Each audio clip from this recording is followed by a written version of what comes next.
ఇంట్లో ఉన్న బంగారాన్ని విడిపించి ఆ రోజు ఆన్లైన్ రేటుకే మేము కొంటాం. Sharma gold company.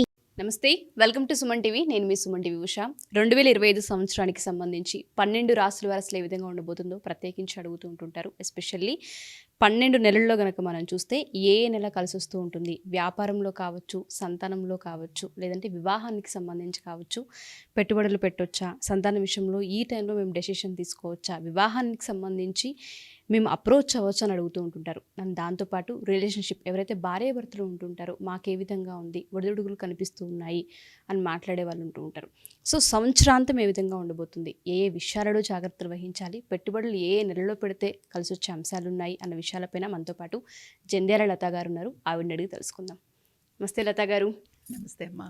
2025 ధనుస్సు రాశి వారికి అసలు ఏ విధంగా ఉండబోతుంది, ప్రత్యేకించి వివాహము, సంతానము, ఆర్థికంగా అండ్ దాంతోపాటు వ్యాపార రీత్యా అడుగుతూ ఉంటుంటారు.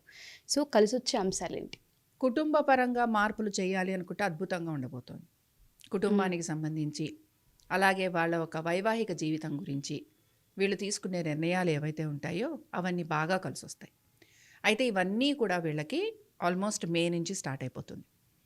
కాబట్టి 1 ఉద్యోగము, 2 వాళ్ళ వైవాహిక జీవితము, 3 వాళ్ళ కుటుంబము.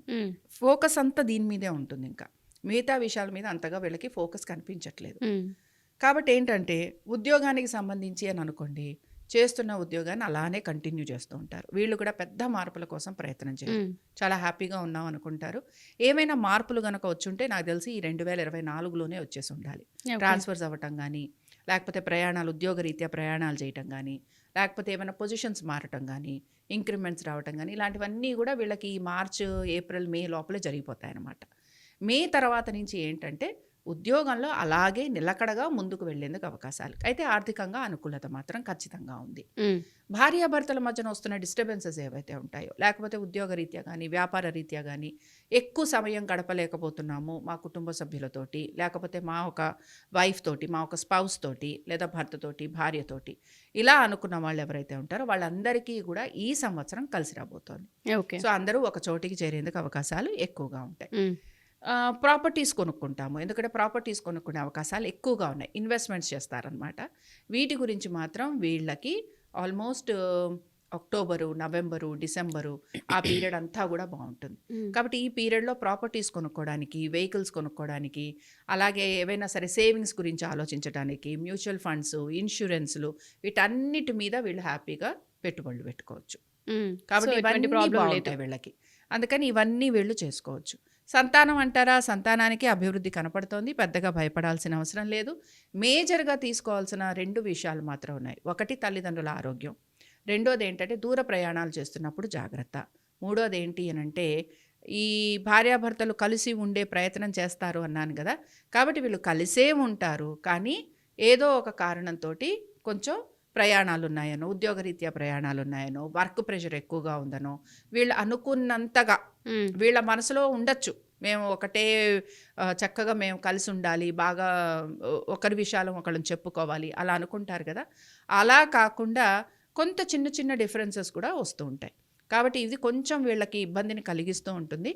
బట్ ఓవరాల్గా ఏంటి అని అంటే రిలేషన్షిప్ మీద వీళ్ళు, అది కూడా సిబ్లింగ్స్ తోటి ఉండే రిలేషన్షిప్ మీద జాగ్రత్త వహించాలి. సిబ్లింగ్స్ తోటి గొడవలు వచ్చేందుకు అవకాశాలు, మనస్పర్ధలు వచ్చేందుకు అవకాశాలు, ఆస్తి తగాదాలు ఉండే అవకాశాలు, లేకపోతే ఎవరి ఆస్తి వాళ్ళు తీసేసుకోండి అనుకోవడము, ఇలాంటివి ఫ్యామిలీ ఇష్యూస్ చాలా ఎక్కువగా కొంతవరకు కనపడుతూ ఉంటాయి. ఇది సిబ్లింగ్స్ తోటే ఉంటుంది. అలాగే తల్లిదండ్రుల ఆరోగ్యం గురించి జాగ్రత్త వహించాలి. ఓకే, ఎస్పెషల్లీ పెట్టుబడుల విషయంలో బాగుందని చెప్తున్నారు. కాబట్టి ఏ మాసంలో పెట్టుబడులు పెడితే మంచిది అంటారు? అంటే చాలామంది అడుగుతూ ఉంటుంటారు, పలానా నెలలో ప్రారంభించవచ్చు అని అడిగే వాళ్ళు కూడా ఉంటుంటారు. సో ఒకసారి సెప్టెంబర్ నుంచి చూసుకోవచ్చమ్మా. సెప్టెంబర్ నుంచి వీళ్ళు ప్లానింగ్ మొదలు పెడతారు. వీళ్ళకే నడుచుకుంటూ ఒక రకంగా వీళ్ళు ఏదైనా ఎక్కడన్నా పనికి వెళ్తే కూడా ఈ పనిలో ఇగో ఇక్కడ బాగుందండి, ఇక్కడ తీసుకోండి అని చెప్పి ఎదురు చెప్పి ఇప్పించే వాళ్ళు ఉంటారనమాట. కాబట్టి ఆల్మోస్ట్ సెప్టెంబర్ నుంచి వీళ్ళకి చాలా బాగుంది. జనవరి వరకు బాగుంటుంది. కాబట్టి భయం ఏం లేదు. డెఫినెట్గా. Thank you ma'am. Thank you so much. నమస్తే.